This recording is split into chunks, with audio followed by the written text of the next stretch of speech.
Hello, everybody, and welcome back to the Sanderlanche podcast. Today, we are talking about the Bands of Mourning, chapters 8, 9, and 10, wherein Wax rescues Steris from falling off the train last chapter. They, with a little help from Marasi, they managed to defeat the train robbery. Well, I guess several of them escape, but it works out more or less. They find out what happened to Wayne, why he didn't show up the entire fight, and Marasi's a little bit unhappy about that. And then we arrive at New Saran and see a few interesting things, including the hotel. And Dak was talking about last episode, there was like an Abbott and Costello almost routine, and I was like, this section is the one that has the Abbott and Costello routine. It's hilarious and ridiculous. This was a Ben Stiller comedy. Yeah, I'm not going to argue that. I am Data, and with me is Joe, Dak, and Jamie. So hang on to something, everybody. The Sanderlanche is about to begin. Revolution holds us bound. Come on down to London town. Break your back for class and crown. Come on down to London town. Steam train running on a restless rail. Speeding right into the rising gale. Shovel harder 'cause we're on your tail. London's bloody cry. So yeah, some more action, some more interesting comedic bits and other stuff, some snogging as they said even. So what did you guys think of the 3 chapters that we read? Oh man, the snogging was my favorite part. Not really.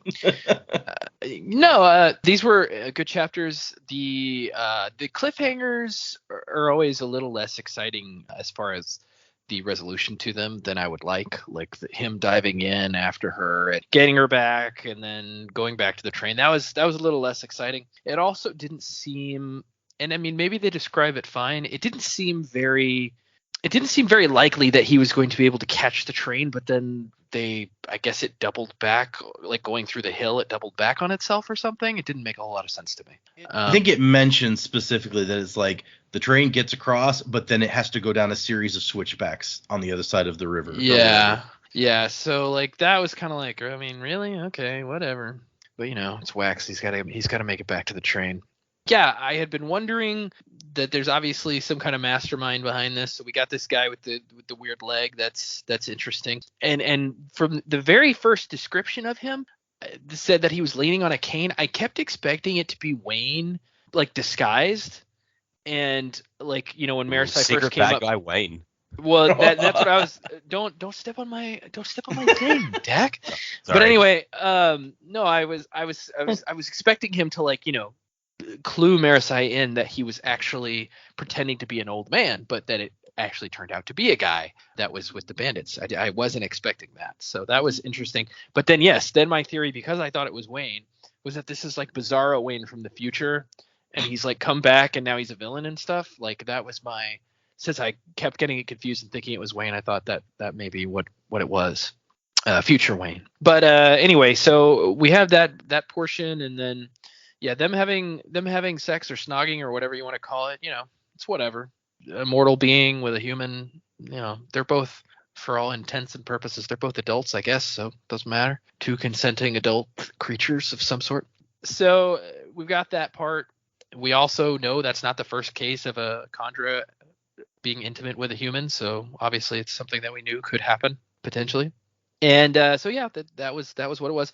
But then them getting to New Saran, I as much as I actually enjoyed it, there's also a lot of portions in that chapter that I'm kind of like, okay, you just keep throwing us all these curveballs from different places. Like first we're after the Spike, and now we're after the bandits, and now there's a third bandit that he knew out in the roughs that he might be after, and maybe it's all connected, but probably it's not. And it just seemed like it's confused here at what it wants to do at this point in the story. Like, are we, and maybe that's by design, but I was a little confused. So as much as I liked it, and then the routine in the hotel with the lady was pretty funny. But as much as I enjoyed it, these chapters also, I would say, had some kind of things that I might take issue with depending on what happens going forward in the book. There were just certain things that I was kind of like not clicking with.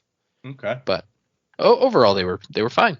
I like this idea that like future Wayne has come back and he's evil. It's like Yeah.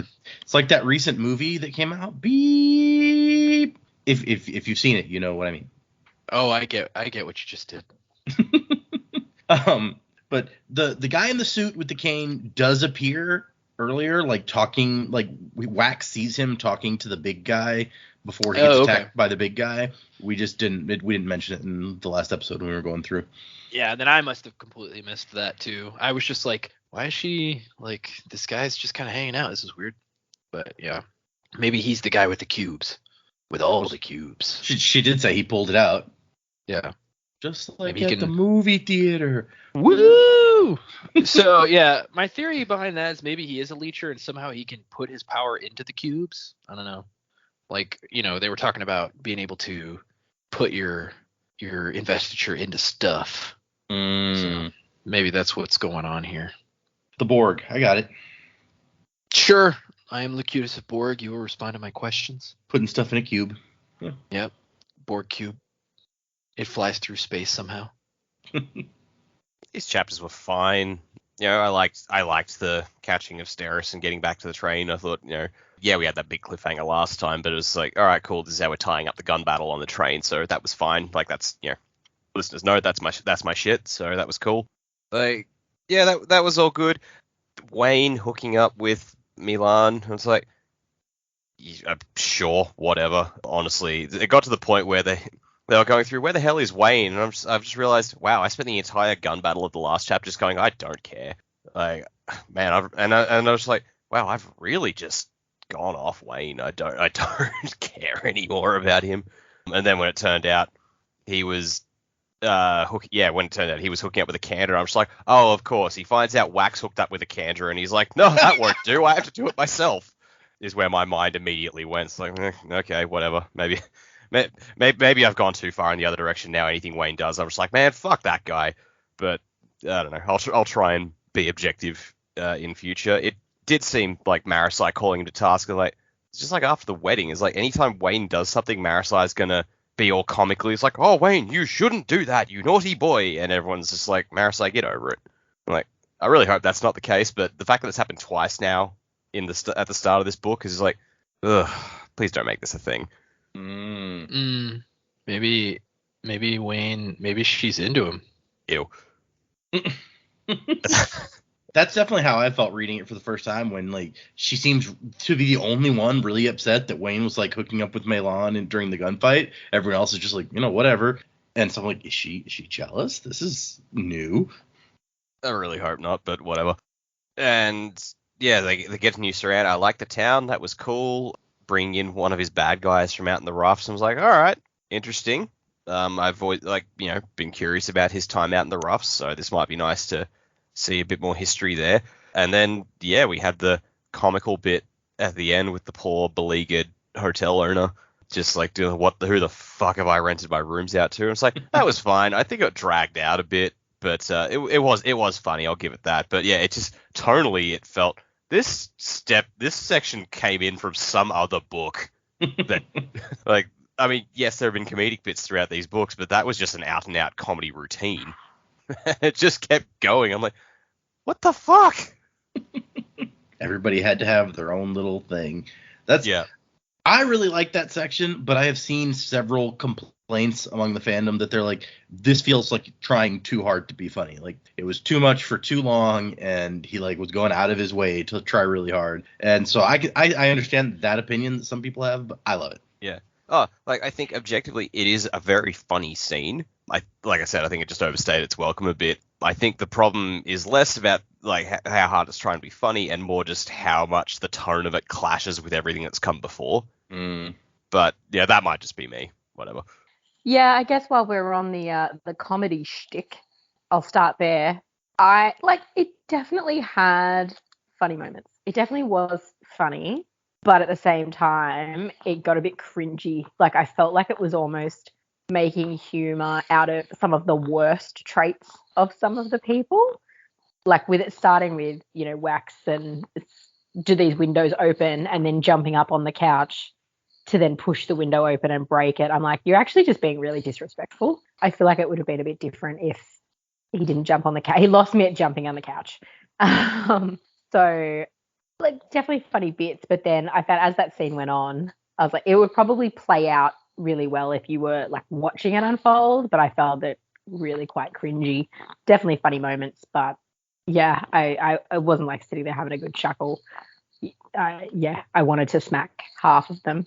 It's like, I get you're all tired, but oh my God, this poor woman is like, oh, it's so great. Like, you've got this whole floor to yourselves. Oh, and you're threatening me with fire. Like, I thought that was funnier with Steris, like trying to help this woman, but it's just completely backfiring. Like, that was quite funny. But I thought, Wax, I want to hit you. Like, you're just actually being a rude human at this point. And the bit about like Melan with her bones in her bag and stuff. It's like, yeah, this woman has just got no idea. I thought it was a fun way to put like an outsider's perspective, even though it wasn't her viewpoint, on what this group just perceives as normal. It's like, it's just so not normal for anybody else. So I did like that. I enjoyed the rescue of Steris. Knew she'd pull through. I liked how Wax used Renette's little gadgets on the string. I thought that's pretty cool, especially if you're limited to only being able to push off metal rather than pull on metal. It's a kind of nice way to help you navigate a bit better. I'm very, very interested in this little cube. Definitely piqued the interest there. And I'm also really enjoying still seeing this relationship between Wax and Steris coming about. And I'm glad that we've got more Steris. I know I've said that all book, but she's probably my favourite at this point. Wayne and Melan, no issues with that.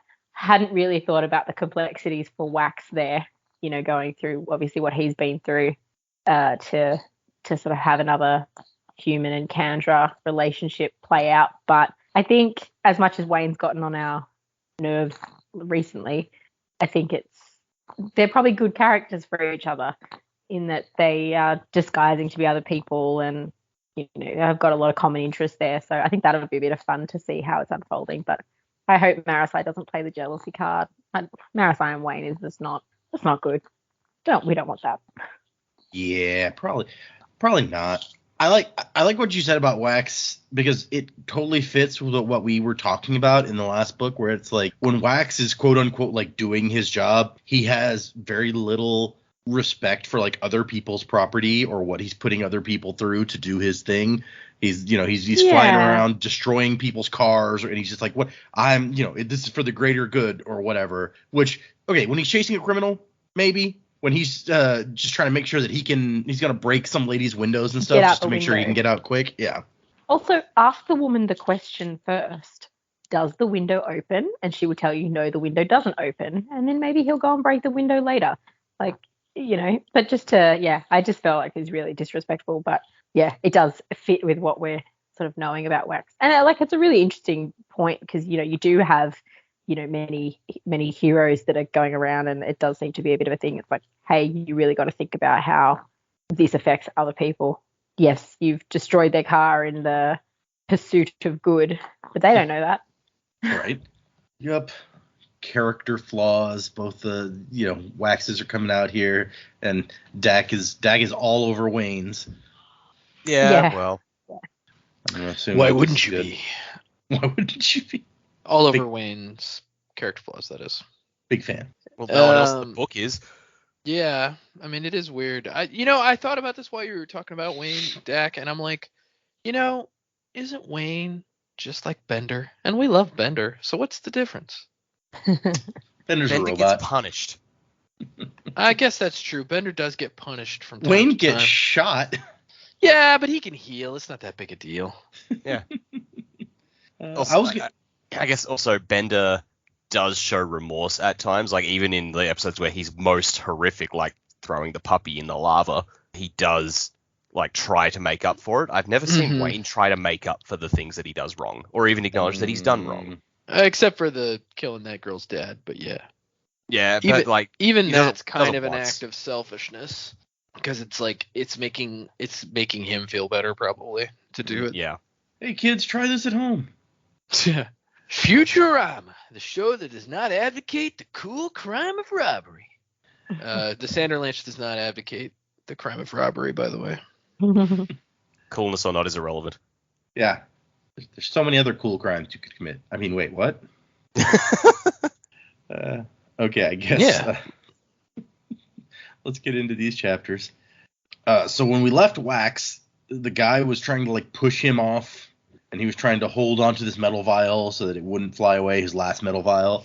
So the guy's now distracted by having been shot, and Steris has flown off the train. So Wax jumps after her, pulls the cork out midair, drinks it. He has to rotate himself in the air so that he can drink this stuff.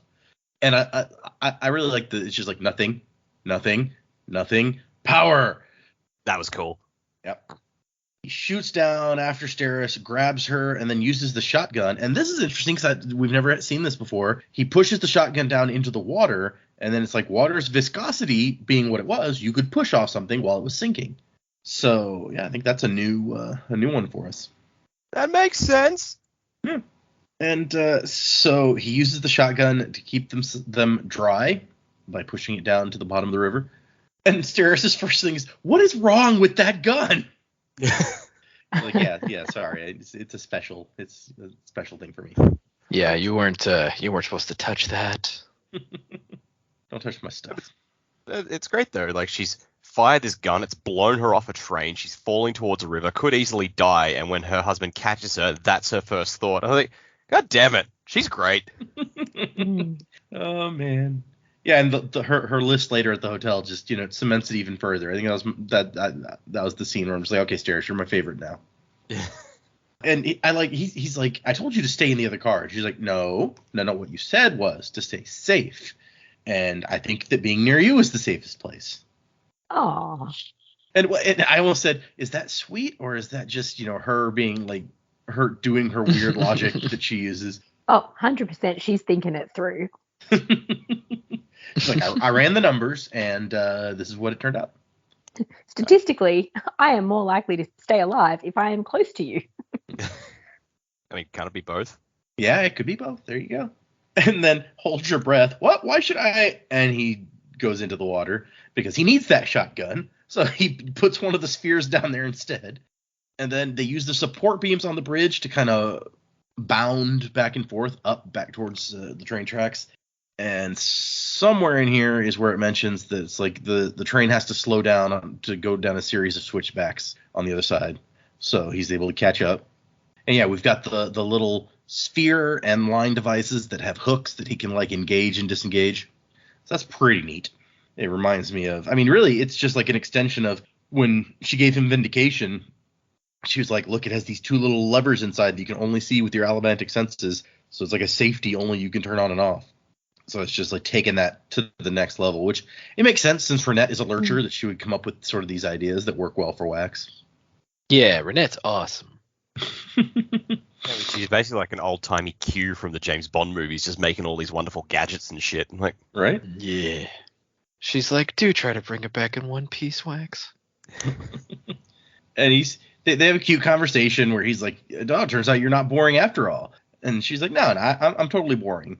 And he's like, you climbed up on a train and shot a bandit to rescue your fiance. And she's like, well, yeah, I mean, it behooves a woman to show interest in her husband's hobbies. And he kills a bandit on the train with the expended shells from the shotgun as he ejects them out, which is once again a very cinematic thing that I would love to see. And the engineer's like, they have a device that they're installing back there. And so he's going to go back and stop them.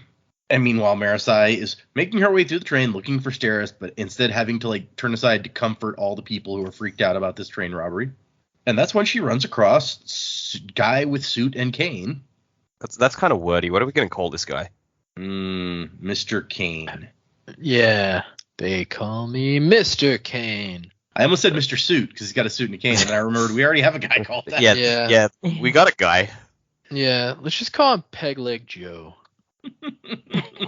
Nah, let's not do that because that's my name. Let's call him Peg I wondered why you. And there was already Granite Joe, so we need. That's true. Yeah, let's call him Peg Leg Pete. That's alliterative. Okay, done. Love it. Old Peggy. Okay. Yeah, Peggy the Peg Leg. Peggy Pete. That sounds like he's into something else, which. Oh, I hadn't considered that. Okay. Oh goodness. And so yeah, she's like, hey, you're not safe here. Get out of here. And he's like, oh, well, you seem What about you? And she says, I can take care of myself. He's like, really? Okay, yeah, you do. Okay, maybe you're a metalborn. And that's when he starts to pull out something, and she thinks he's pulling a gun. And so she brings her rifle up, and at that moment the train lurches as if someone had leaned on the brake, which we know happens when Wax, kills that guy in the forward part of the train. So I like that this kind of synchronizes the timeline for us. And this guy kind of stumbles. So he has a cane for a reason. One of his legs don't work quite right, and he takes off. And she finds this little cube with weird symbols on it. Which, hey, Wax met a cube earlier.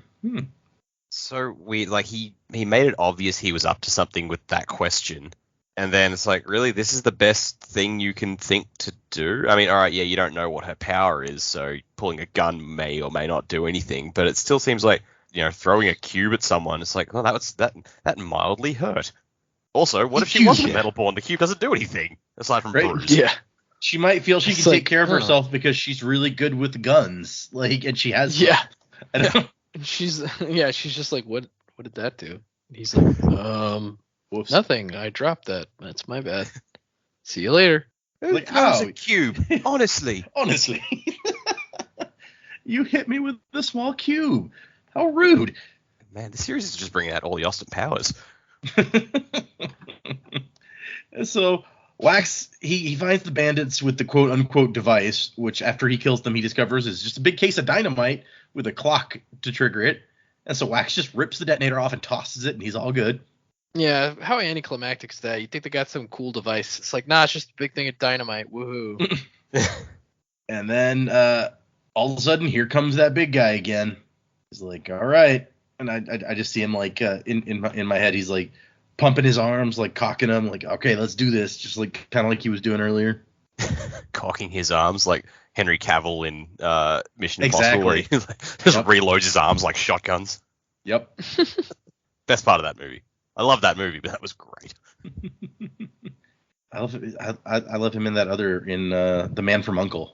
Like, Oh man, he's so much fun in that. That was great. Like that was, yeah. We watched that and it's like, I haven't really heard great things about this movie, and it's like, this is so much fun.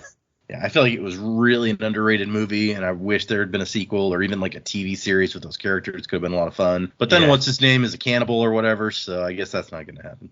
Oh, that's right. That was him. Yeah, he plays the Russian guy. Army Hammer. Yeah, that's his name. And then Wax gets his cool guy action moment when he like takes the cord thing and throws one end into the tree and wraps the other end around the guy's leg. And he's like, I think this is your stop. Just as he gets yanked off the train. No ticket. So like I definitely hear that in like the Daniel Craig Bond voice.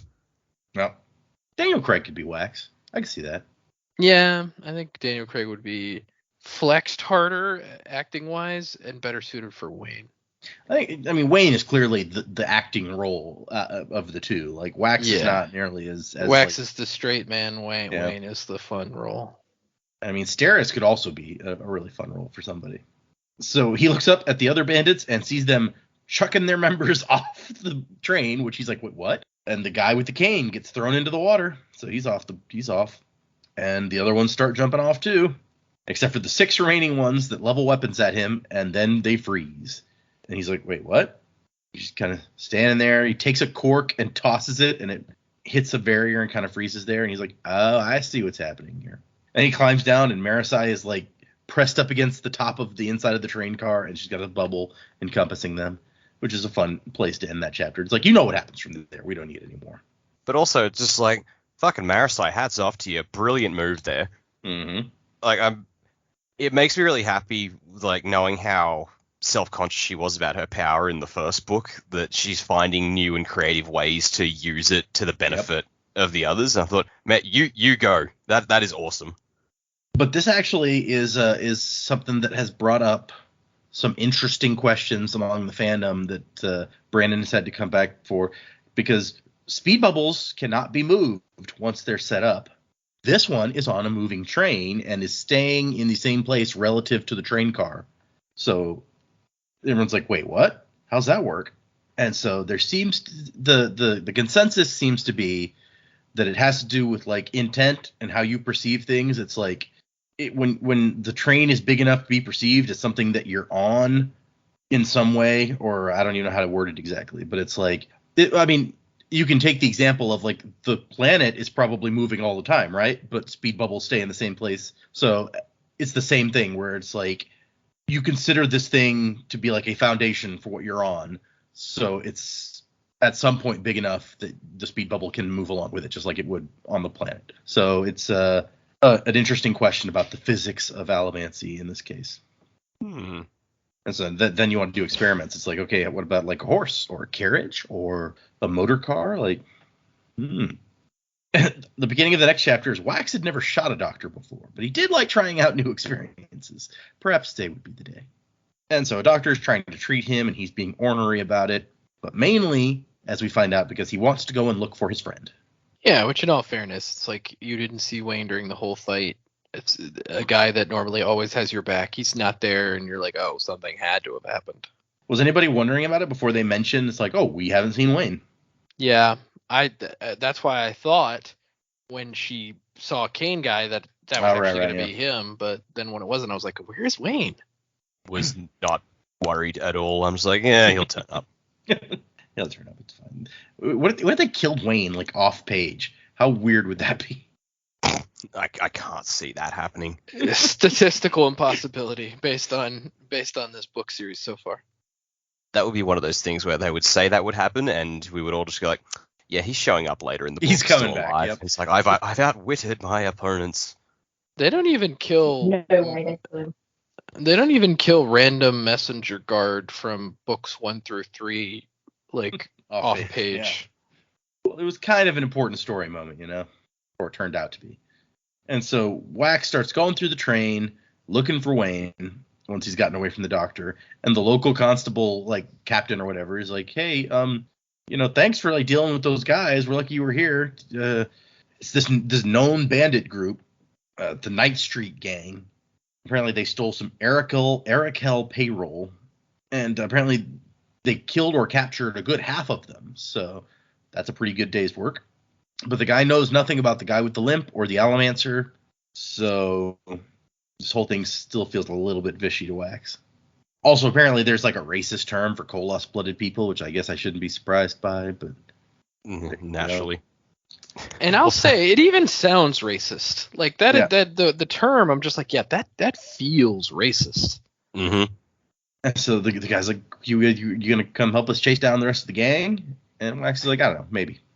It's like, leave me alone. I don't know if I could take seriously a bandit leader named Donnie. Donnie, shut the fuck up, Donnie. Yeah, that's exactly it. Hey, it's Donnie. Like, John Goodman is just gonna like, no, you're out of your element, Donnie.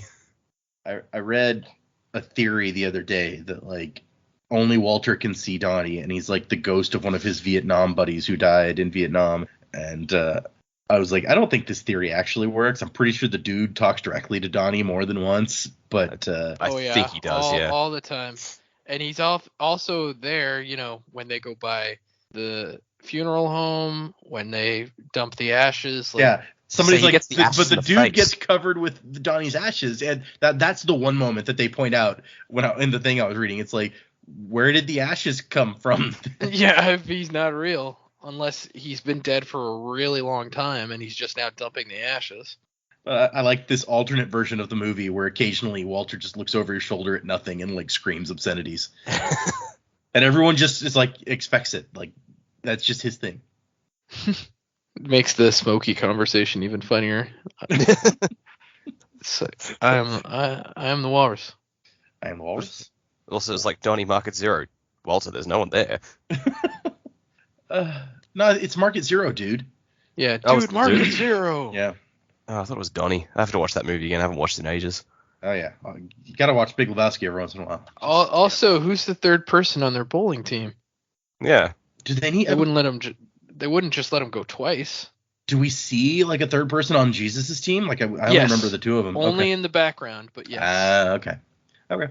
So Marisai's just like, we can't go chasing those criminals, right? And he's like, I don't know, might be related. So I don't know. We talked about this when they first showed up, and Joe makes kind of the same point in the previous section that Marisai makes here. It's like they were surprised to see an Allomancer like fighting them. And she's like, they should. I mean, if they knew you were here, they would have tossed dynamite in and shot the whole car up. But they didn't do that. So do we think that this was just a random coincidence and bad shit just happens to Wax, or is there something more? Could be either. He has been a bit of a shit magnet. I mean, clearly something weird is going on because the local constabulary guy seems to think it's this one gang with a leader named Donnie, but that's obviously not who was calling the shots. So either Donnie's gang got taken over by some new guys in town who possibly could be connected. I mean, my thinking is this, Million Lives, 100 Lives, whatever his name was, he was the guy bringing in the cash for them so that they could fund their operation. Well, he's gone. So maybe they have taken over this local bandit gang to do their money funding for their operations, and they're keeping it quieter, closer to New Saran because they don't want to draw Wax's attention. So they may not have known he was on the train at all. This may be just them going about their operations. So it's still connected, but it's, they never expected him to get involved. Especially because didn't they only book their passage like earlier that day? Yeah, it was very last minute. Well, like it would be a lot of work to pull something off like this to like not have them on the train if you were targeting them. Which, they had to run stuff through the constabulary to get Marasai to be allowed to go. So if they've got a mole in the constabulary, which, it's almost certain that they do, if these people are as powerful as they appear to be, then some word could have gotten out. But I think it's more likely that they didn't know that they were there or that they were going to be there. Okay. I feel like this is probably the introduction that this guy will come up later with his little magic cube. And yeah, I don't know whether they target Wax now. They go, oh yeah, well he's already out here, or what? I don't know. Maybe this is going to alert Mr. Suit that Wax is on the way.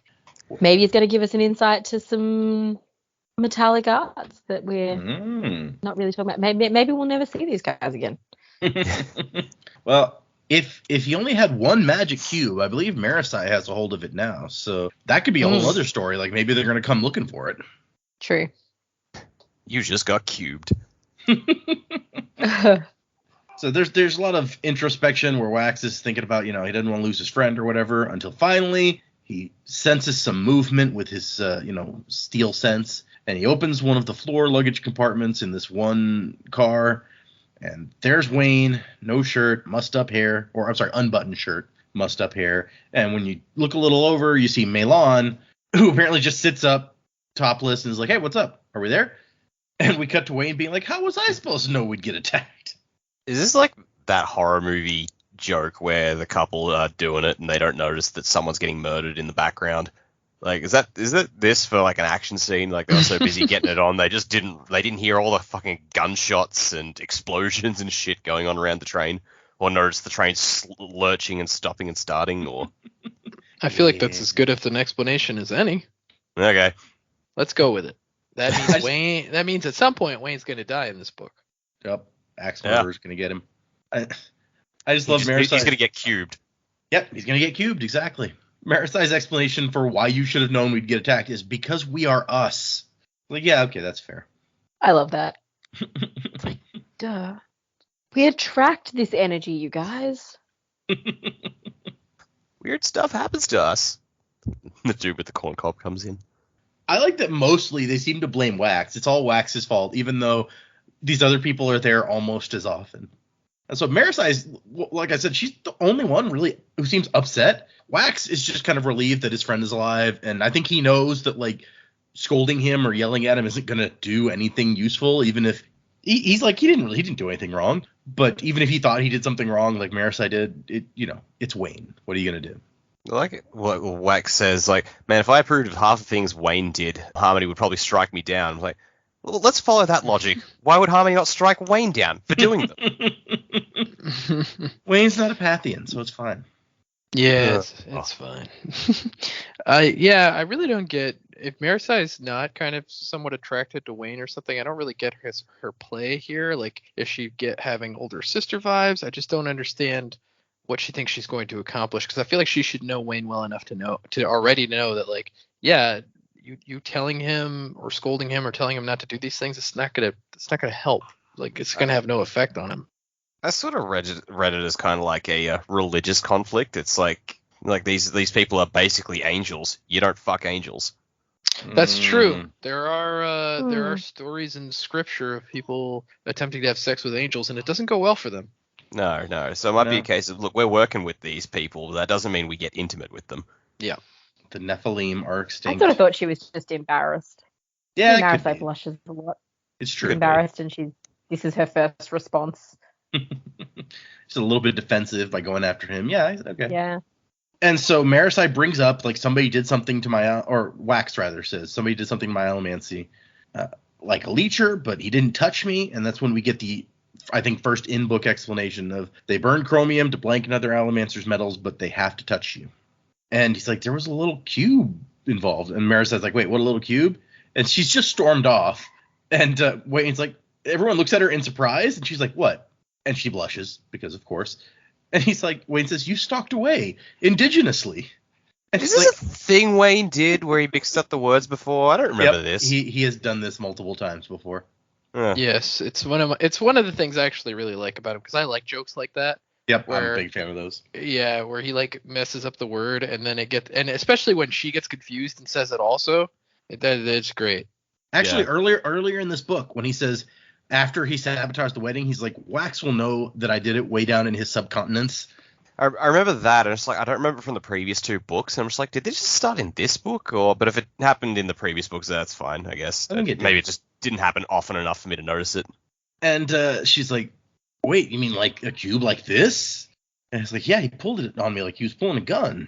And then Wayne has this background just joke that he will not let die about, well, that's a weird gun. Bullets would have to be really tiny.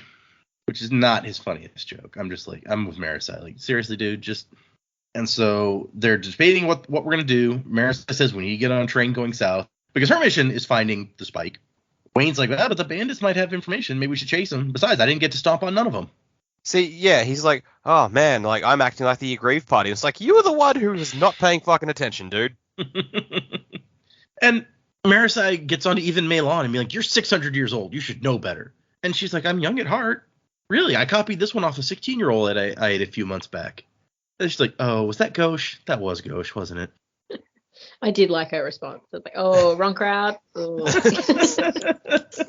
It's like that would have gone over like gangbusters in a Chandra bar, but okay. Yeah, people would have been laughing themselves silly. Come on. I even make Ted Soon laugh with that one. And so Wax says, no, we're going on to New Saran.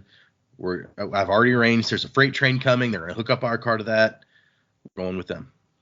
No, they're going to move our train off the tracks, and then we're going to go in the freight car. And after they've kind of broken up the little conference, Marisai says to Wax that he needs to go and talk to Steris. He's like, what? She seemed calm. And Marisai's like, yeah, but she's doing needlework. She only does needlework when she has an overwhelming desire to appear normal. She read that it's an appropriate hobby for a woman of means. She hates it to death, but won't tell a soul. Apparently, she didn't even know she had a sister till they were teenagers. And Marisai's like, I could talk to her, but she doesn't listen to me. And so Wax's solution is to walk upstairs and be like, hey, Marisai says you're having a problem. Which, that is a little straightforward, as she says. Yeah, but you think Steris appreciates the straightforward approach? That's true. Yeah, I would think she would. It's like, we're not mincing words. You know, she said you're having some kind of problem. Talk to me about it. I'm your fiance. Let's do this. Yep. And she calls him out on his behavior again, being like, look, when you were young, you had tutors, diction coaches, you went to the balls and all this stuff. Like, you're not really like this wild man. And he's like, well, yeah, but I was in the roughs for 20 years, so that does some stuff. And they have a very nice moment where he's just like, have you ever been somewhere you didn't fit, where everyone else seems to get it, and you just have no idea what to do, and you just have to work at everything? And she goes, that's my whole life, dude. And he's like, well, that was what the parties were for me. And I like his note that it's like he liked to leave the parties and just stare out at the mist or whatever. And several people thought he was slow because he would just stand there staring out the window. And she kind of, they're having a nice talk, and she kind of falls asleep on his shoulder, and it's very sweet. We get another piece of broadsheet, which the Farthing Mansion hit article about like this mansion that had this reversed gold symbol painted on it. And we find out later exactly what that means. It is apparently the symbol of Ape Manton, his old nemesis. What kind of name is Ape Manton, by the way? You know, it's one of those cool nicknames that you get when you're out there. Although I keep imagining him as like Gorilla Grodd or something because he's called. Yeah, exactly. Like, it doesn't sound cool to me. It sounds pretty lame. It's definitely memorable. It's better than The Kid. Yeah, I guess. Yeah, right. I think just Wayne had- doesn't want to be memorable, though. I had in my head as soon as I saw Ape Manton, I was like that song from the Jersey Boys musical, Dak. Was it Going Ape? Oh yeah. That one? It just played over and over and over in my head, and I was like, oh man, this is not the vibe you want from probably something that's supposed to be terrifying. Let's see what else is in here. We also get an ad for Soother's Choice Chewing Gum. I don't know why the Soother is picking your chewing gum, but whatever. We get a little piece of that bigger story about Nikki Savage. I really like the bit of picture we get with the whatever the hell that is, like skeleton ghost thing. Yep. Okay. And let's see what else. We really get so little of that story, it's not even really worth touching on. And then the interesting one for me is, does Harmony have a medal? Apparently, it's a question that has been asked all the way back to the Lord Mistborn when he famously said, having the has seized a medal? Ugh. Yeah, Just- you know I sighed when I read that too, Dak. Yeah. Just Spook. Just stop it. Yeah. So, I mean, yeah, we had Laracium and named after Laris, and we had Adium named after Addy. So, does Harmony have a medal? Or is it still just those two from when the two shards were like separate? And what would it be? What would it be called? Cesium. Yeah, I mean, yeah, I guess if it was following the naming scheme, it would be Sazium or Sazdium, Sazium. Shazam. But yeah, that Alakazam. raises. Who knows? Who knows what that might do? We might have an extra medal waiting out there for us. Hmm. And then there's like a Workers Unite sort of meeting also happening tonight. So, you know. Chapter 10. The Boy Who Lived. No, that's chapter 1. Wax wakes up to the sound of distant explosions, but actually it is the waterfalls as they are arriving at New Suran.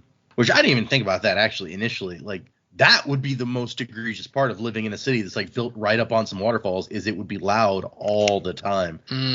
Yeah. Yep. You just gotta tune that out. I like, you're sitting down to dinner every night with your family and everyone's just like, what? Hello, what did you say? Everyone learns sign language here. I mean, we have a train running through our town, and after a while, I've tuned it out. That's true. Let's see. Milan is looking through her bundles of bones to pick the right body. So she just brought a bunch of bones so that she had her options open. Well, you never know what might come up. Yeah. You know, we bring different outfits. Makes sense. You bring different bones, I guess. I should never have brought this rib cage. Doesn't go with my shins. And the guy driving the train is from New Suran. He's like, yeah, I often think that Harmony was showing off a little when he made this place. It's so pretty. And he says that, they're in a nice hotel. It's way up at the top. And Marissa's like, oh yeah, how close can you get us? Not at all close. Hang on. Sorry, can we just go back? Harmony built this place. He brought everyone else out into the field of rebirth, which was just grass and nothing else, and they had to build those log cabins. But he built this city. Well, I mean, I think he means like, you know, the terraces of waterfalls or whatever is. Yeah. It's a natural stuff phenomenon, that's there. but Harmony made the world, so, you know. Right. Okay.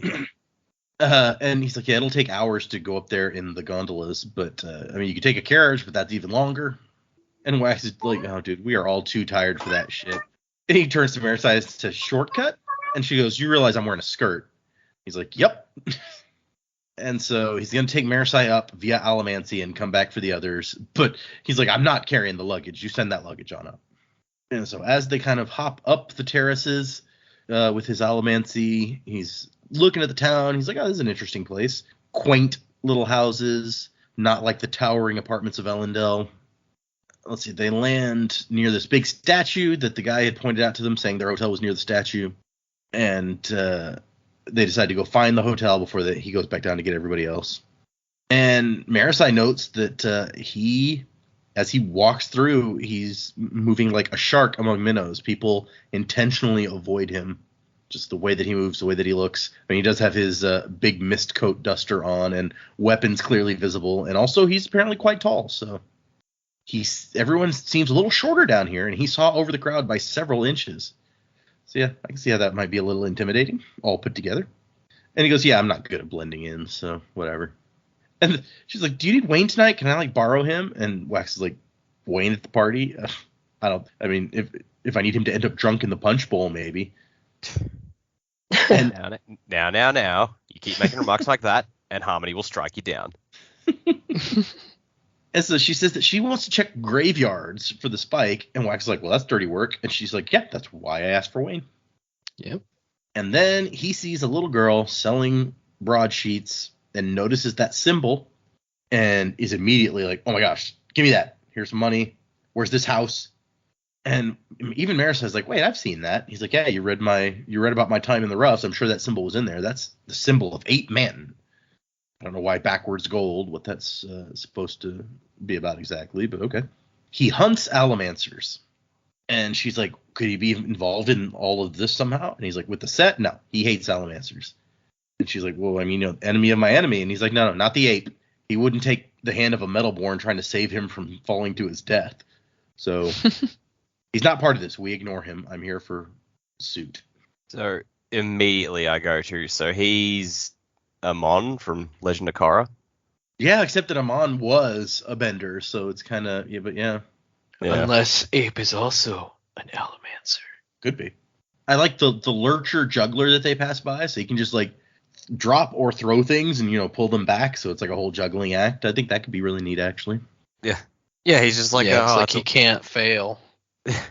Wax is like, that's a waste of allomantic abilities. I'm like, fuck you, dude. You don't get to judge how these people make a living. Right? I've seen you open doors with allomancy. Don't act so big. Yeah.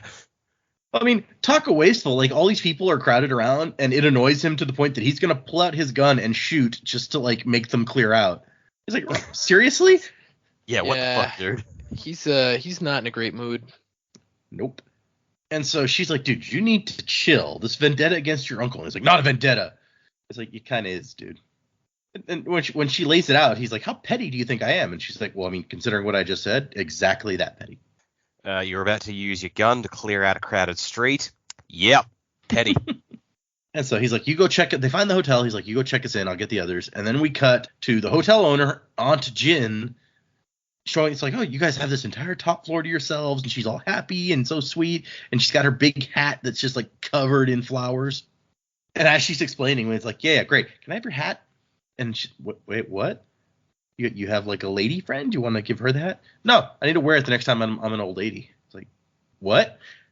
And that's when Wax is like, hey, these windows open? And she's explaining, well, they used to. We had them painted shut. And while she's talking, he just breaks them open. Do you just imagine yakety sax playing in the background of this scene as all this is going on? It's real hard to break open painted windows, I just got to say. That's it's impressive. Yeah, well, he also doesn't care if he breaks the window completely. So when you don't care how you mess it up, then I bet it's actually not that hard. It's really unfortunate if he breaks the window so it can't close. I mean, they might have cold breeze blowing through here and the sound of the waterfalls. He's really not making their room great. Yeah, and all blame Wes. He's also a descendant of Breeze, so that's a double win. Oh, there's a breeze coming through the room. He keeps asking for wine. Yeah. I just keep getting this overwhelming feeling to bring wine, and I don't understand why. That's his soothing. He's soothing away like anything except the desire to bring wine. Delicious wine. I prefer bourbon. Wayne has to find some peanuts, which he's very excited about. And there's an odd interaction where he says, I ain't eaten nothing since I swiped the fruit in Steris's luggage. And Steris goes, what are you babbling about? As if to say she didn't have fruit in her luggage. So I'm like, did he eat like some potpourri or something? Like, I don't understand. That fruit was fantastic. Those were moist towelettes. It was actually like decorative wax fruit that she brought along to decorate with. Yeah, just in case. Just in case. Fruit. She's always prepared. And maybe I'll finish those potato chips Amy didn't finish yesterday. Those were toenail clippings. A feast is a feast. Ugh. Oh gosh. And it's okay though, because he left one of his shoes in trade for those fruit. That one had a raccoon in it. And so he now only has one shoe. So he offers to trade Aunt Jin the shoe for the hat. They're both clothes, right? And then what would I do with a man's shoe? Well, wear it next time you got to be a fella. You got the perfect face for it. Good shoulders too. Which maybe is not nice, actually no, that's horrible. I was like, maybe I'll give him the benefit of the doubt and that he actually thinks that's a compliment in some way, but that's messed up. Yeah. And Steris is like, just ignore him. Here's a list of things that might happen while we're here that I want you to look over. And she's like, fire, shootouts, robbery, explosions. And Wax is like, hey, that's unfair. You've been listening to Wayne. And Wayne says, nope, things do explode around you. And Steris is like, I mean, he's right. I've accounted for 17 explosions involving you, which is a huge statistical anomaly, even considering your profession. Which, and I love Wax. It's just like, really, 17? Which I'm kind of impressed with myself. Yeah. I only remember 14. Yeah, all 3 of them gave you a concussion. Oh, that's why I have that blackout period. Okay. I kind of messed that up earlier. There was an explosion during the train robbery, and I was like, oh, there's one more for Steris' list, forgetting that we hadn't actually seen this scene yet. Well, thanks to us being stupid, it didn't matter. Y'all just like, that made no sense, but I'm going to pretend that it did, and we'll move on. It's all good. He's babbling Yeah, about something again, whatever. Yeah. No, we were all just embarrassed to not know what it was. We were just like, yeah, list. Right. And so Steris has made this like booklet with a table of contents explaining these different things that might happen. And then if you turn to those pages, she outlines the scenario and gives suggestions for how to respond. I've sorted the list by potential for property damage. And so, okay, this part is where I'm like, okay, this is going, like, okay, Wax ripping open the windows, I was like, I feel like it's a little over the top, but I think it fits Wax fine. The next, at some point, I feel like Brandon is just like, I need to give everyone something funny to be doing, because then Wax starts like jumping around and like testing out the best place to slam doors from, and Wayne explains, it's like, oh yeah, he's looking for the best place to slam doors with his brain. It's fine. And I'm like, when have we ever seen Wax do something like that? Like, we have never seen him come into a room and be like, I gotta find just the right place to slam the doors. Yeah, we've never seen him it's a bit test it ridiculous. out, but we have seen him do it in a fight where he slams the door to like block himself from something. And Steris is like, just read the notebook. And Aunt Jin is like, are these threats? No, I just want you to be prepared. And Wayne's like, she's thorough. And Steris goes, I like to be thorough. That feels like a very Friends moment to me, where it's like, she's thorough. Yeah, I like to be thorough. Yeah. Mm-hmm. Why you got to be stifling me? Flooding from a diverted waterfall, coal loss attack, cattle stampede through the lobby? That one's highly unlikely, Steris said, but it never hurts to be prepared. Cattle stampede? Where the hell? Like, they're in a city. Is Wayne just gonna go? Like, Wayne's just gonna go for a wander and come back with a herd of cows? But now that they've said that, don't you feel like it has to happen somehow? Yeah, probably. That would be pretty fantastic if in some way it's like, yeah, that one's so unlikely. I just put it in there just in case, and then that is exactly what happens. That is gonna happen. Yeah. I would love to know what goes through her head to go, okay, this is in fact a possibility. Mm-hmm. Like, of all the scenarios you could come up with, how did she think this one was possible enough to warrant being in the book, but highly unlikely to actually occur? Maybe there's a large amount of cattle ranchers around New Saran, and she's like, well, if we get involved with cattle rustlers, we might have some competing cattle. I don't know. The flooding from a diverted waterfall makes sense to me because of all the waterfalls. Although that one makes me wonder, like, isn't flooding like an issue they might deal with a lot? Like, whenever it rains a bunch, do they have that happen? Or I don't know. When a beaver makes a dam, the waterfall just, I don't know. Yeah, they beavers in this climate? Could be. Maybe never know. Sazed has created it so well that they don't get overrained in that region. And so Melan wants to know what bust size she should wear for tonight. It's very important for a lady's evening preparations. And Steris, after everyone is just silent for a minute, Steris is like, that's kind of an improper question, Malon. And Malon says, you're just jealous because you can't take yours off to go for a run. Wow, okay. Yeah. What a randomly specific. And so, and then I like the bellboy is bringing up her stuff, and he's like, you better not drop my bag with the skulls. And Aunt Chin's like, did she say skulls? Don't worry about it. It's fine. And that's when Marasai comes over. He's like, don't worry. Probably nothing's going to happen to your hotel. It's all good. And Aunt Chin's like, you got to get away from these people, young lady. They're all crazy. And Marasai's like, no, it's fine. We just had a long night. And so she's finally comforting her. And then she's like, yeah, this is very important. I need you to send somebody down to the trade bureau and have them collect the names of everyone who works at the local graveyards. And she's like, yeah, that puts her real at ease, I'm sure. That's so good. It's just like she's finally at ease, and then she's like, oh, by the way, I need information about graveyards. Wait, what? Why? And then punted out the door. And Malon wants them to send up a nice hunk of aged meat for her. And then we hear her talking to the bellboy. No, of course there aren't corpses in these. Why would I need bones with the flesh still on them? Thank you, bye. I mean, when she said that, it's like, why do I need the flesh still on them? I'm just like, well, you were just talking about wanting a snack. It's true. Malon gets her own room because she probably wants to melt. Reminds me of like Odo from Deep Space Nine. It's like, just get her a bucket. With the power to melt. Sleeps in the bathtub. Probably would. Probably should. And Malon eventually solves her problem by deciding she will be a man tonight. Everyone looks at Wayne like, is he okay with this? And he doesn't care, really. But she looks like a man. So does the lady what runs this house. Dude, do you really have the like? Now it seems mean. Yep. And so Malon is going to slip into the party to back wax up, like subtly, secretly. And I love that she's like, dude, you're the detective. I'm just around for the punchy, stabby. Malon has found her niche. And then they have a comedic little Wax is like, I mean, she assumes that our detective style isn't normally punchy, stabby. Yeah, it's more like shooty, wacky, but whatever. And Maris is like, why are we doing this? And I guess this is the explanation we're supposed to believe for this whole scene. It's like, we're just tired. We all need some sleep. That is the end of our chapters. So I guess let's move into predicaments. Where are we going from here? Yeah, I think we're going to get a surprise guest at the party. You know, it'd be funny to me that if Mr. Suit was just like there. And then, you know, Wax is there and he's like, nephew, let me introduce you to some people. You know, that'd be pretty cool. I think, I don't know that that's going to happen. And I mean, it's a prediction just because I'd like to see it, right? Okay. It's not maybe what I'm expecting. I don't know that, I think the graveyards is going to be a bust. I think it's going to be used maybe for comedic purposes, but I don't know that they're going to find anything interesting or of note or really relative to the story there.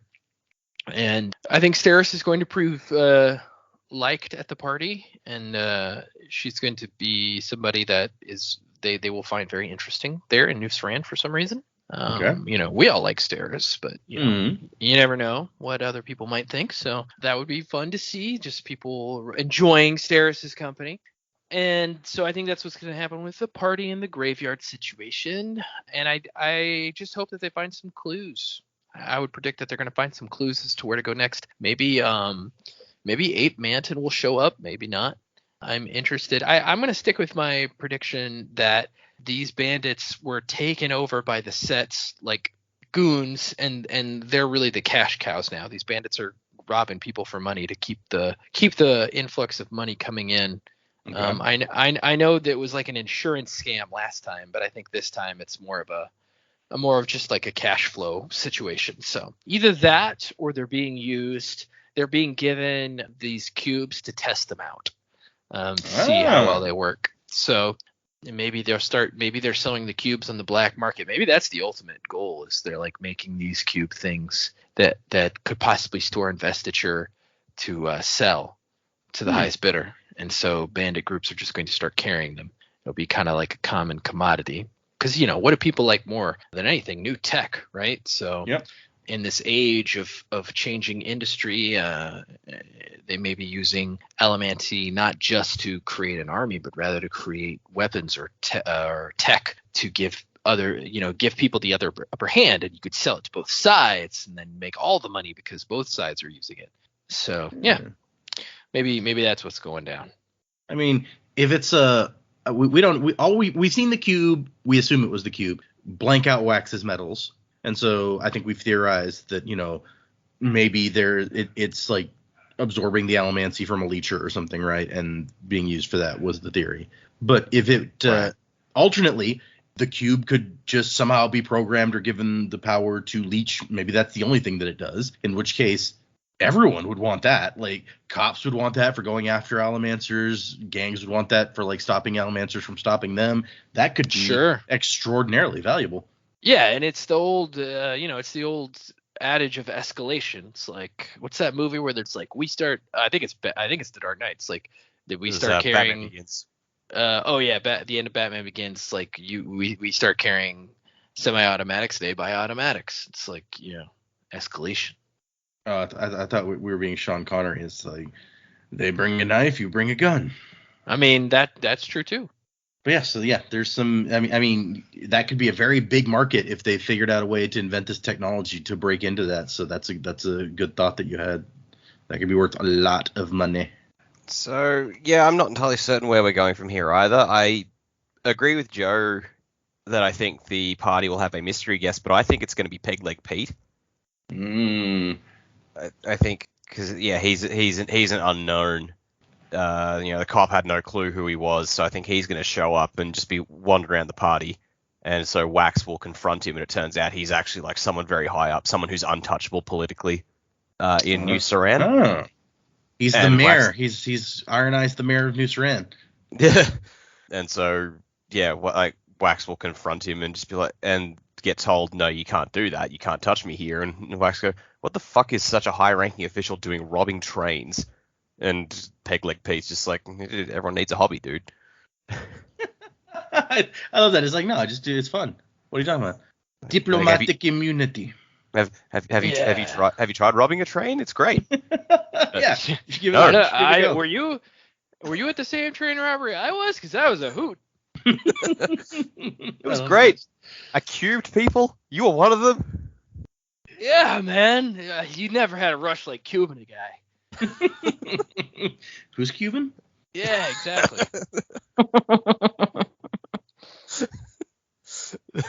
You want this cigar? Yeah, okay. I'm still riding the train that I think that was a pun. That was an unintentional one. I'm sorry. Wow. I had to stop and think about that for a minute. I was like, wait, what did I just say? Yeah, I think going to the graveyard, I think it will appear to be a bust, but I still think that at some point Wayne is just gonna find some random item, and then later it'll turn out to be the bands of mourning, and no one will have any idea that he's been carrying it the whole time. So maybe the graveyard's a good spot for him to find them. He digs it up, and it's like, oh man, this guy had a metal hip. I'm gonna put that in my pocket for later for some reason. And then that turns out to be the bands later. That'd be fun. Yeah. He trades he trades his shoe for the bands. Yeah. The Lord Mistborn's buttons or whatever we saw in that previous Gentleman Jack adventure. Oh, could you imagine if Gentleman Jack showed up at the party? It's like, I've got a bone to pick with you, Waxilium Ladrian, and then Wax just kicks him in the balls. Oh man, what if Peg Leg Pete is Gentleman Jack? Oh, it's like he's gotten old and kind of like beat up. Yeah, he's very bitter now. Yeah, and he likes robbing trains just for the thrill. He loves Cuban guys just for the thrill. Oh, he loves Cuban guys because of the thrill. That's, yeah. That's Cube ING. By the way. It gives me a great pleasure to cube someone sensually. Have you ever felt this, Layla? It's a real cube. What the fuck am I talking about? I don't know, man. One might say you're tired. Yeah, you might say that. Yeah, possibly. It was a long week. But no, like honestly, like that'd be cool. Gentleman Jack shows up and like we get to see him from the outside perspective. Because I mean, we know from the broadsheets in the last book, he has a cube to throw with Wax.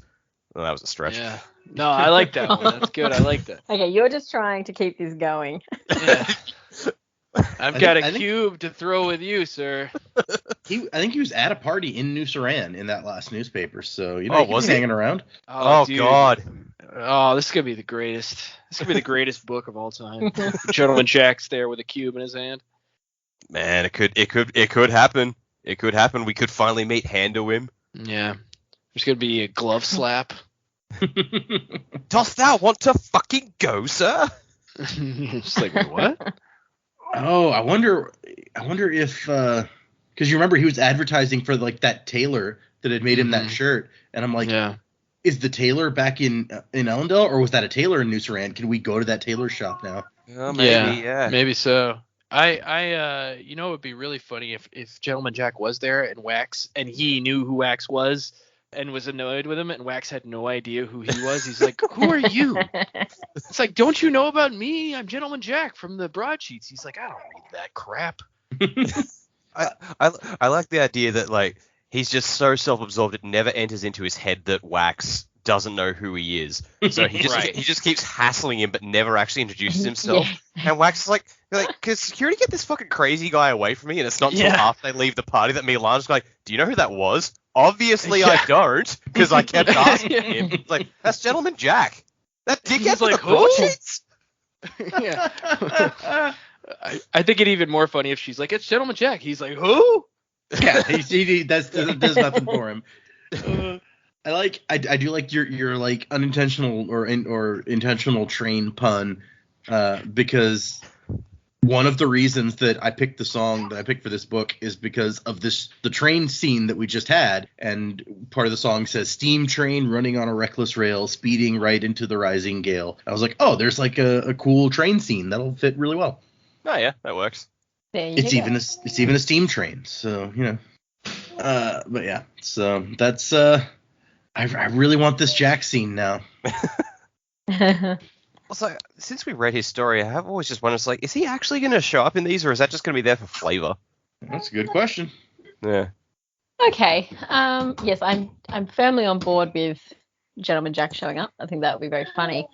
Yeah, I'm hoping the next chapters that we read are this ball and the graveyard. I feel like Marisai and Wayne probably won't find anything like they're not going to find the spikes, but maybe there's going to be some familiar symbols or something that they might come across. And if Marisai's still got the cube, maybe that. Cause I believe the cube had a whole bunch of symbols on it. Or am I making that up? No, that sounds Yes, yeah, there were symbols on it. So we've got that. We've got our reverse gold symbol. I don't know that that's going to necessarily make sense yet, but there we go. I was thinking that if these guys are sort of back with the, working with the set and trying to potentially breed more allomancers and ferrochemists and advancing technology, maybe there's say 16 types of these cubes that steal different powers. So if they're going to rob a train, they might as well go looking for Metalborn as well and steal these powers, and potentially the cubes become spikes that, like, rather than having to actually kill someone for their power, maybe they might be able to just steal it and then put it into somebody else. That might be sort of how we're looking at making more Metalborn, or potentially a Mistborn as well. That's kind of what I was thinking there. The symbols could relate to a specific metal to steal. Potentially our ape manton friend with his symbols, maybe he doesn't like allomancers because they stole his abilities or something. I don't know. That's probably a bit of a stretch, but I think they're stealing these powers to then use hemalurgy, make these into spikes, and rather than having to kill a whole bunch of people, they're just stealing abilities. That would be better for everybody all around, right? If you didn't have to murder people for their power. Yeah. I mean, I guess the thing is that Wax was then able to restock, and so his ability itself wasn't taken, but like his reserve was taken. So I don't know if it would necessarily translate that way. Would it be a way to steal a rare metal off someone? So say someone had some adium that they hadn't burnt yet, could you then take their adium away and then give it to someone else. I don't know. I don't know whether it's going to be the ability or the metal. I guess like an energy kind of, if they, whatever they hadn't used, have you taken enough of that ability, like a ferrochemist has to store the ability, maybe you can store the energy that would have been expended by the metal, something like that. Yeah, that's kind of where I'm thinking. That's my prediction. It does feel like the energy should have to go somewhere, right? Yeah, okay. I like this. It would really change the course of things if we found a way to hemalurgy without needing to murder people, because that's the big hurdle there, is you don't want to, most people at least don't want to have to murder a bunch of people. That's it. And if you're wanting to create more Allomancers, then killing Allomancers is probably not the way to do that. That's true. I mean, I don't know that if we know if like somebody who has a power through hemalurgy can pass it on or not, because I don't know. Yeah, food for thought.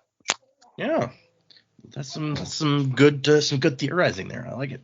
Okay, for next time we're doing 3 more chapters, 11, 12, and 13. No new patrons or reviews this week, but we do have a couple of emails to read. So the first one is from Ben and says, "Hello, Jamie," and then in parentheses, "and the rest of the Sanderlanche crew." I guess we know who Ben's favorite is. Oh, okay. "I really enjoy the show. I started through your back catalog right around when you began Elantris because I ran out of Cosmere to read and needed my fix, and your podcast was the most entertaining. I have a couple of questions. With you beginning Book 3 of Era 2, it seems you'll finish up about when the Lost Metal comes out. Which book do you plan on doing next? Part of me wants you to go straight into the Lost Metal, but I can understand not wanting to, so the Data can work through it and give him time to process/grieve. Yeah, it's possible. I'll stop there for a second. Also, how would Jamie know what we're doing next? I don't understand. Yeah. So the plan is... I feel like... Go ahead. I feel like it should have been Data and Sanderlanche crew. No, he's got his favorite. It happens. So when the book comes out, I will read it first, and I will do little clips of each chapter of me reacting to each chapter as I read them for the Patreon. And then once it's read, I will decide where it's most appropriate to go next. So, we haven't had any nothing we've read has had like huge crossover from some other thing in the Cosmere, right? There's like Hoyd, and there's a couple of small things like that, but we've never had main character from Elantris shows up in Mistborn somehow, even though it's hundreds of years later. But there's always the possibility that could happen in a book, since they're set in the same universe. And so if major character from Stormlight, which we haven't read, just decides to show up here, then maybe that's not the book we want to read next, if it might spoil something that happens in Stormlight, or, what else have we not read yet? Warbreaker, or Shadows for Silence in the Forests of Hell, which is the coolest title of any of his short stories. What? We're reading a metal album? Yeah, right. So I have to read it before I can make any determination about where it's going to go. So that's the answer to that question. No, we don't know yet. No one knows yet.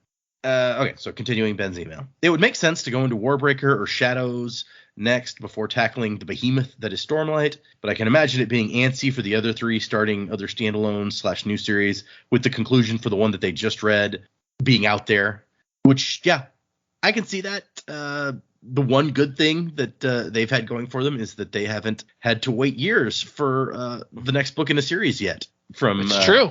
Yeah, so... We haven't Kingkiller this yet. Yep. Yeah. So that could happen here. That. No, not Kingkiller, but yeah. I mean, maybe it turns out that we can't read The Lost Metal until after the first 2 Stormlight books or something. So yeah, it could happen. I don't think it's likely, but anything could happen. So they may end up having gone 3/4 of the way through a series and having to wait a while. And yeah, they probably won't love that. But, I doubt you guys will have to wait as long as we have waited for that one. Hold on. When did the Bands of Mourning come out? And it's just funny to say because, you don't have to wait too long for anything, Brandon, because he's always putting out new books. But it's been a long time since it was 2016, January of 2016, the Bands of Mourning came out. So, that's so that's been 6 years. 6 years. Yeah. So I've waited 6 years Over 6 for this years. book. you guys will probably not have to wait 6 years, even if we read all of Stormlight first. So, Well, we wouldn't be waiting 6 years. We'd just be reading for 6 years. Well, yeah, that's true too. But yeah, so worst case scenario, you might have to wait a bit, but not as long as everyone else to get to finally finish up Era 2. Back to his email. One of my favorite parts of the show is hearing your other interests outside of the novels, particularly hearing Joe talk about theater. As a theater nerd myself, I love listening to stories about other people's experience with them. I don't know what them is, if that's theater nerds or theaters or experience with being in shows, I'm assuming. Oh yeah, we did chat about that. I forgot exactly what we said, but yeah, that was a topic that came up. I was wondering what some of Joe's favorite roles that he's played / shows that he's been a part of. I recently finished up playing Aldolfo in The Drowsy Chaperone, and that's certainly up there for me. So yeah, Dak and Joe are both, have done some acting things. So feel free, you guys, to respond. Acting talent. I would like to hear Dak's first, actually. Dak, what are your favorite roles? Well, I've only been in 3 shows so far that are actually like full on like existing shows out in the world. So I did Legally Blonde, where I was just part of the ensemble, and Jersey Boys, where I was part of the ensemble, but I had a few more speaking bits, and now I'm in School of Rock, which I haven't been able to go to the last few rehearsals due to COVID, so that's been fun. I did a lot of theatre through Scouts growing up, and then into my early adulthood years, and that was fun because I wrote a lot of sketches and stuff for them, so that was really cool to be able just to, like, I could contribute whatever the fuck I wanted, and as long as whoever was directing that year was cool with it, I got in all this crazy shit. So that's a whole thing. I know this has been kind of vague, but no, I just enjoy being on stage, being a part of it, and just belting out some of your favorite songs. It's always really good. I will say that since doing Jersey Boys, I've got a very much bigger appreciation for Frankie Valli in the Four Seasons now. Nice. Yeah, nice. That is cool. Yeah. Yeah, that's cool. I like that you talked a little bit about your history with theater. For me, I think I got into theater primarily because, and Data can attest to this, we went to a small school. It was elementary, middle school, and high school, all in the same campus, basically. And the middle school and the high school were pretty much connected into one area. And I had a tough time as a young teen, and I don't make friends very easily. I have 1 or 2 really, really good friends, and then other than that, I don't make friends super, super easily. So I was going through some rough stuff, and one of the teachers, I took theater as an elective just because I didn't, I wanted to take something that I knew I wouldn't have to try really hard at. And one of the teachers noticed me and asked me if I could help with the high school one-act play because they just didn't have enough people. That's how small our school was. They didn't have enough people that were interested in the play. So she got special permit. I was still in middle school. She got special permission to let me do it. And so the very first show I did was called, well, this wasn't a one act actually. The very first show I did was called, it was a Moliere farce called The Doctor in Spite of Himself. But we did it in one act as opposed to the full play, the full farce play. It was pretty fun. I like farces, so that was fun as my first experience doing that kind of stuff. And then the one act we did that year was Antigone. For whatever reason, that director always really liked tragedies for one acts, which I think was kind of a mistake. I feel like comedies do better in school competitions than tragedies do. So that was fun. But I'd say my all-time favorite role, I had never seen Spam-A-Lot, and then a touring group came to our town and did Spam-A-Lot, and then the summer after they came, and I loved it. It's my favorite musical. And then because I'm a huge Monty Python fan, at least the Holy Grail stuff. Some of the other stuff, not as much. But then over that summer, a local production did Spam-A-Lot, and I got to play Lancelot and all of the characters that Lancelot plays, which was my dream role in Spam-A-Lot. So it was super fun. I learned to walk on stilts because I had to play the Knight of Knee, and he's really tall. So it was a lot of fun. Met a bunch of interesting people doing that kind of stuff. And as far as theater today, I don't do as much. I was recently in a play, but it was the first play I'd done in 9 years or something like that.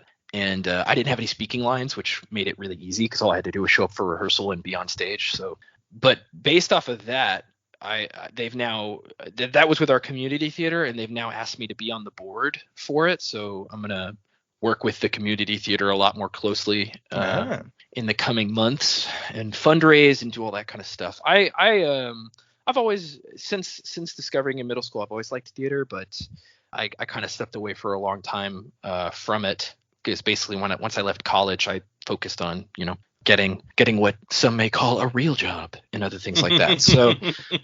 So it's something that I'd like to come back to, even if I don't directly act on stage. It might be fun to just be a part of it, help out, help fundraise, help make awareness in our small little community for it.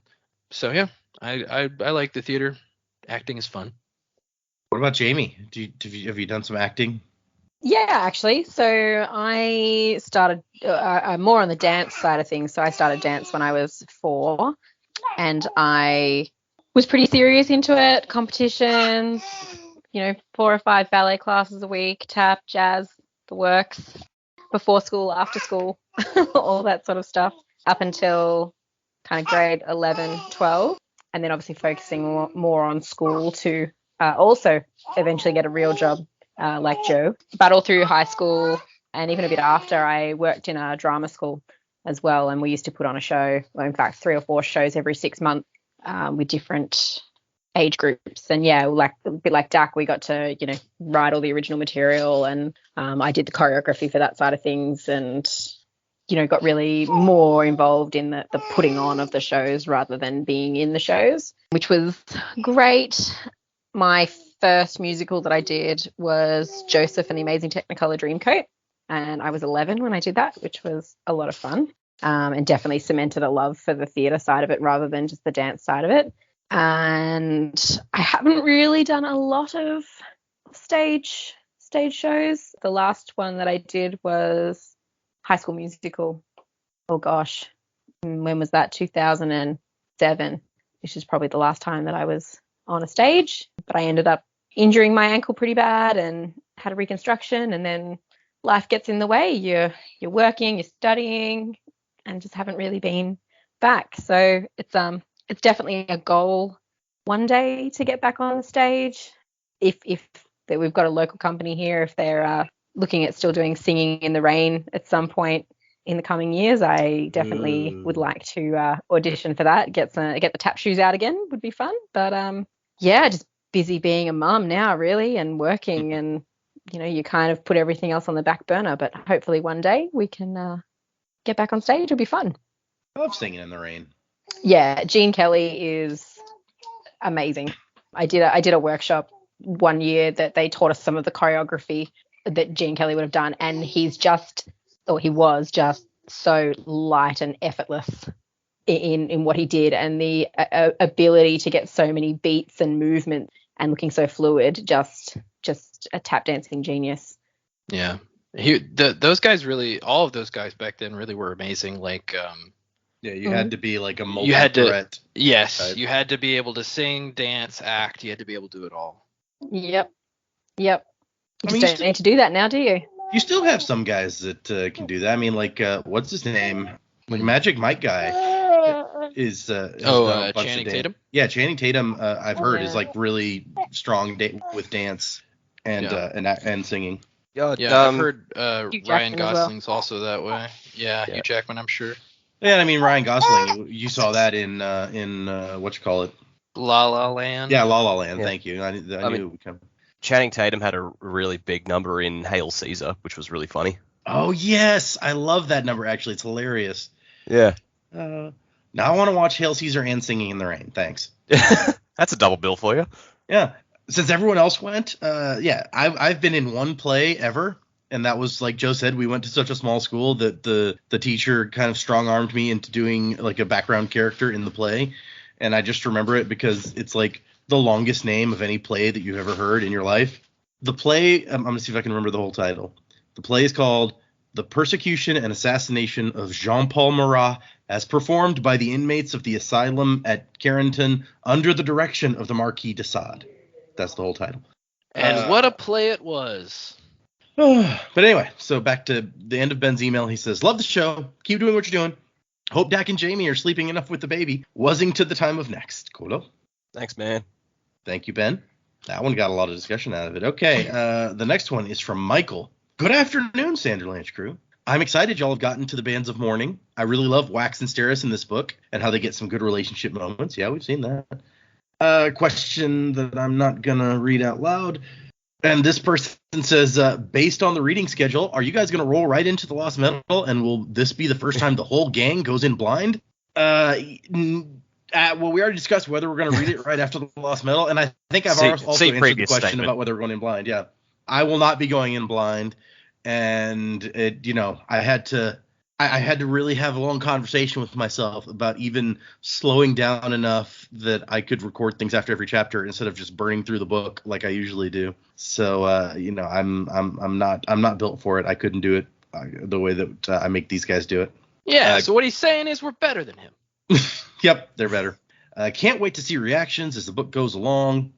Touching on the character development you guys brought up last week, this would be several weeks ago for us, but I think Tavi from Codex Alera has one of the best character arcs written, and that series doesn't get enough attention. Keep up the good work. Wazing to the time of next. Tavi. Yeah, I've been trying to get into Codex Alera, but it's hard for me. I like it. I mean, he kind of throws you in the deep end with the magic system, and the first book is not the best book, but I like it. I like it. I don't think it's the greatest series ever. It's definitely not Jim Butcher's best, but it's fun.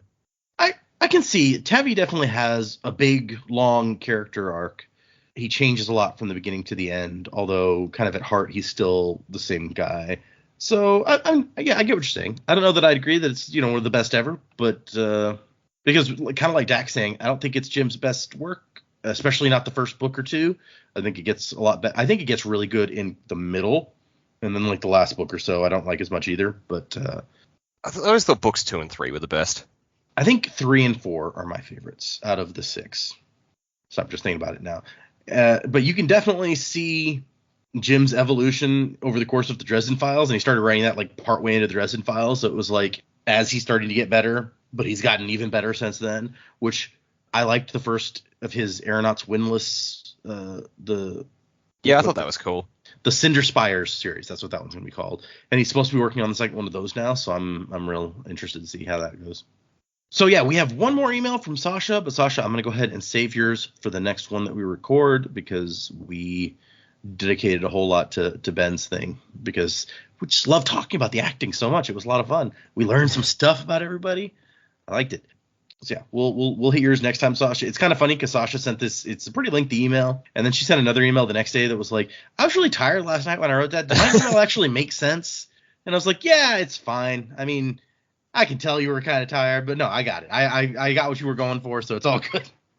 Was it a Picard thing? It's like I just kept rambling from one topic to another with no break in it. Or something. One incredibly unbroken sentence, moving from topic to topic, quite hypnotic. So that no one had a chance to interrupt. It was really quite hypnotic. Yep. Oh, Picard.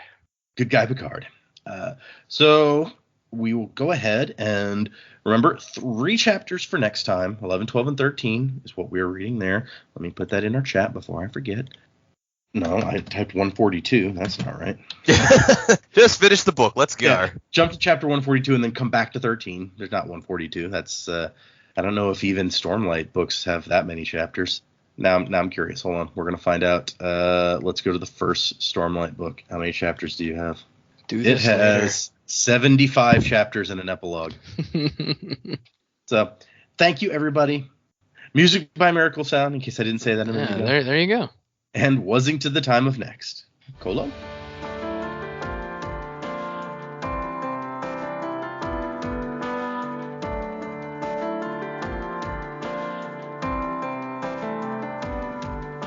Steam train running on a reckless rail, speeding right into the rising gale. Shovel harder 'cause we're on your tail. London's bloody fire.